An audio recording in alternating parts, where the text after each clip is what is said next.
Hello, welcome back. Christopher Taylor with Sovereign Harmony. Good to see you again. Today is Monday, February 11th, 2019. Wanted to check in here. Last time I did one of these was just after the new year, so I went over a little bit of 2019. That included Jupiter square Saturn, among other things, and we're going to talk a little bit about some of that other stuff now as well.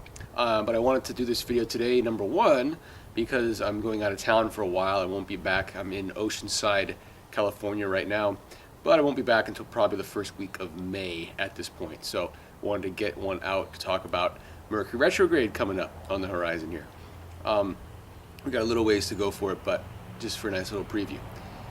And I also wanted to have a look at some current events that are happening that are already starting to show the zealotry that I talked about in the previous video with regards to Jupiter and Sagittarius squaring Neptune and Pisces.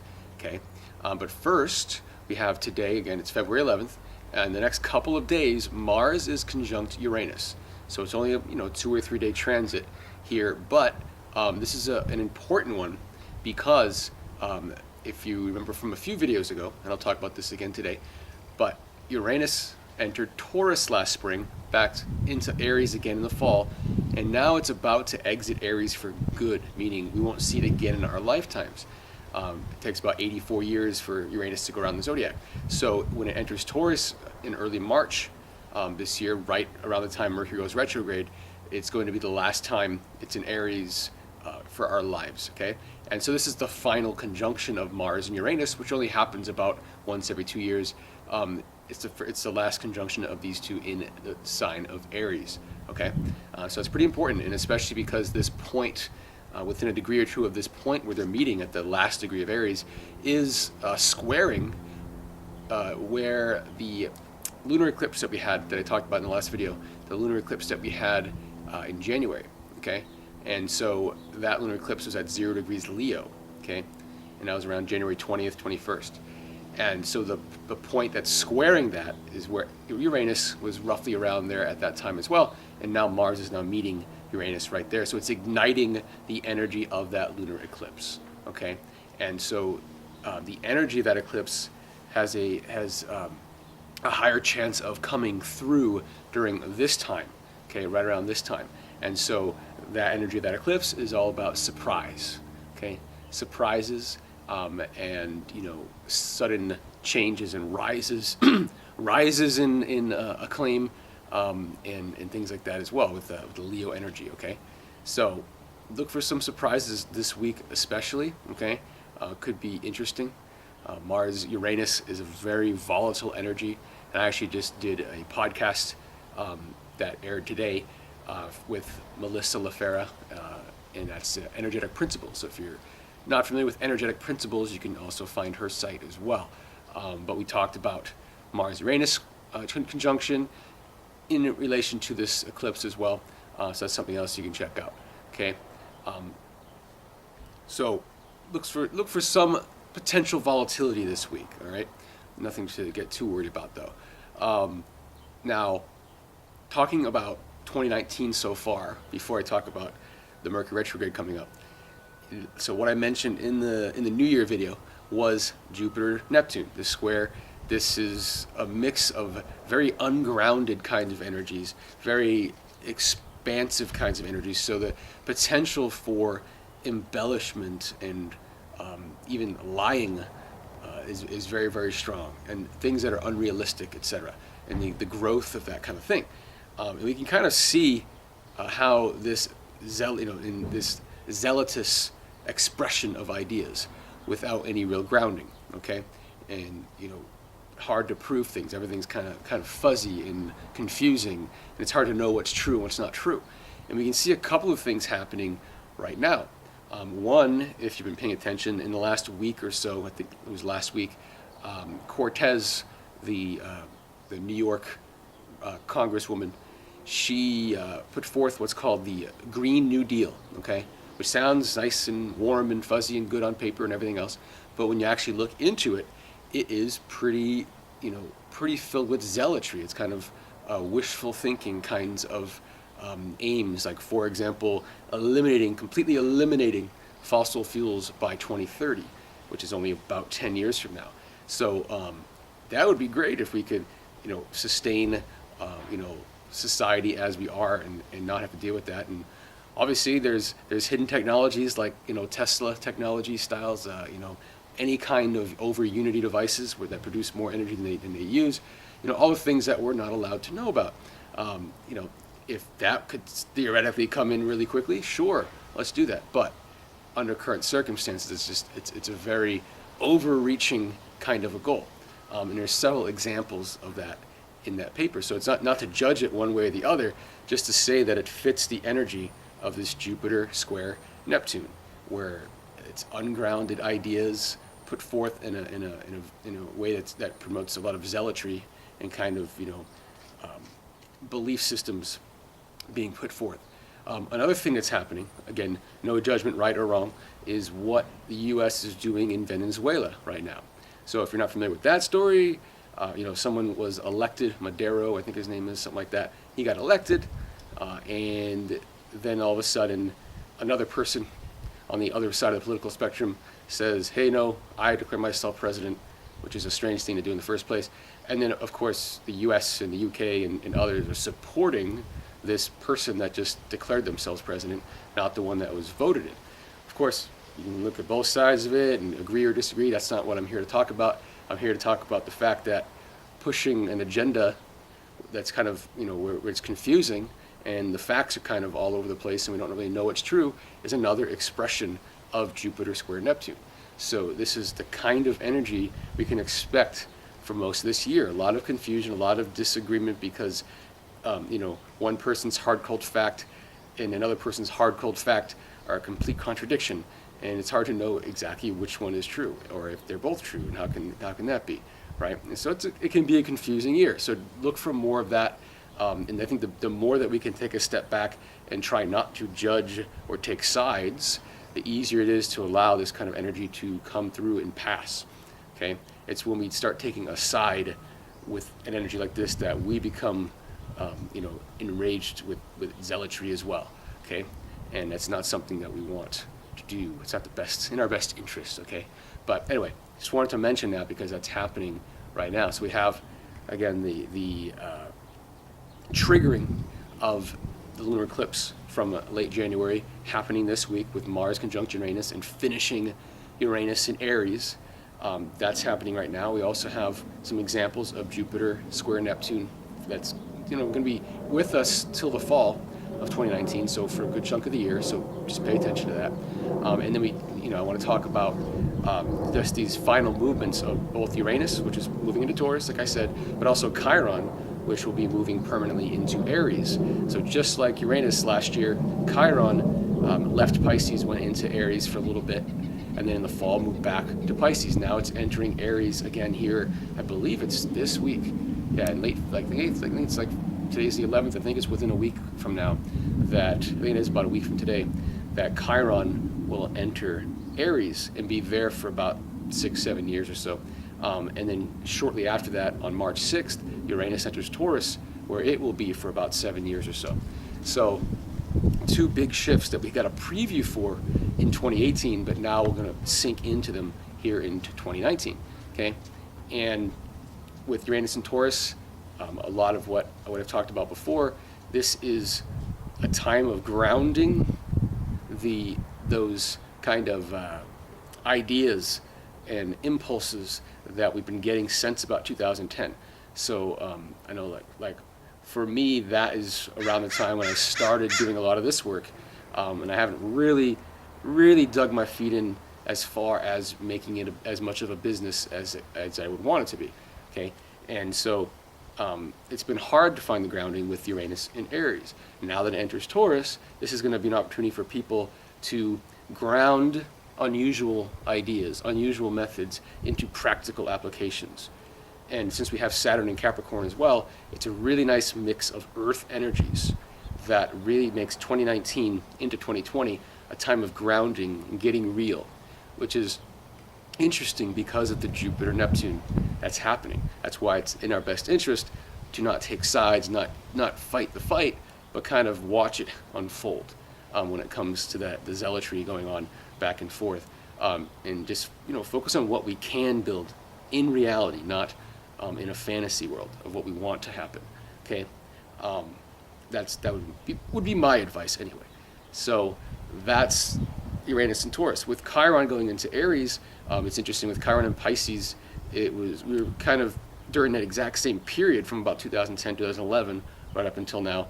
Chiron was in Pisces while Uranus was in Aries, and so there's lots of ideas, lots of impulses coming at us that we couldn't ground. We also had a lot of kind of self-doubt and some guilt and some hesitancy and some lack of confidence. Some wounding really came up, whereas like part of the reason why we're not doing anything with these ideas is all that coming up this whole time, this whole period. It's been a period of cleansing all that, getting it up to cleanse it. With Chiron entering Aries, there's a sort of a sense of do it even if it hurts. That's kind of the way I look at it. There's a real impulse to just jump in with both feet, and it's not even that we're hoping it doesn't hurt. We know it's going to, and it doesn't matter, and we're willing to go through the gauntlet. Okay, so with Uranus and Taurus, Chiron and Aries, it's an energy where we're really trying to practically get our ideas in place, and we're willing to deal with whatever comes up because of that, because the impulse to do and get things moving is stronger than the comfort it feels to be in the familiar. Okay, and so it's pulling us forward.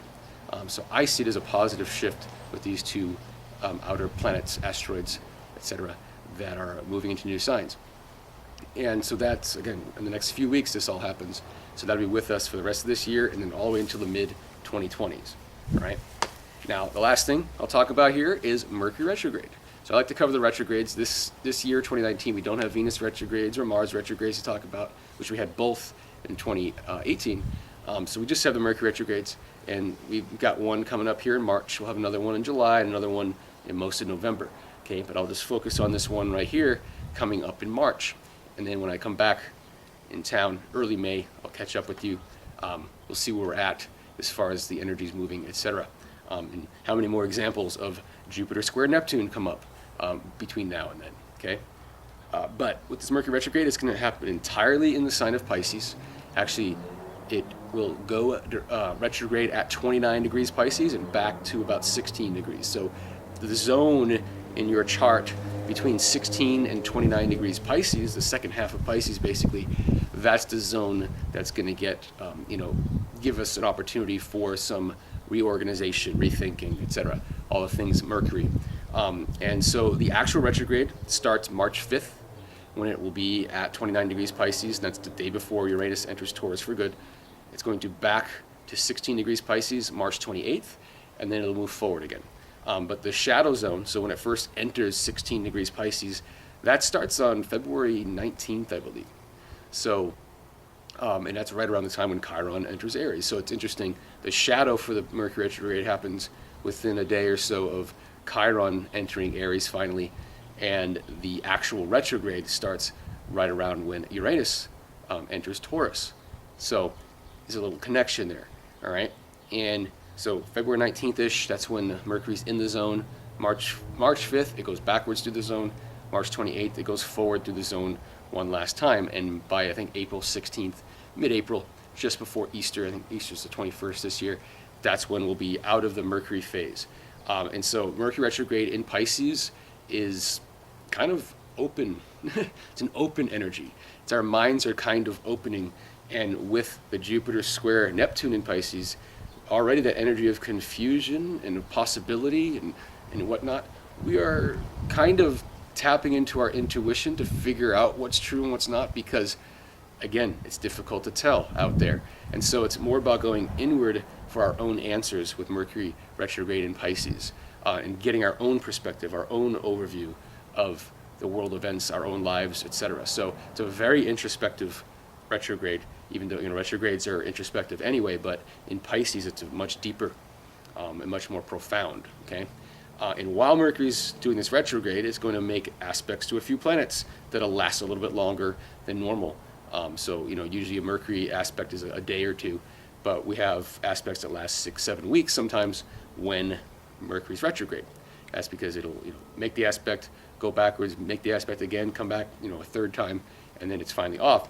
But it will be highlighting actually the Jupiter Neptune square, because it will join Neptune. In fact, when it goes direct on March 28th, it'll be conjunct Neptune.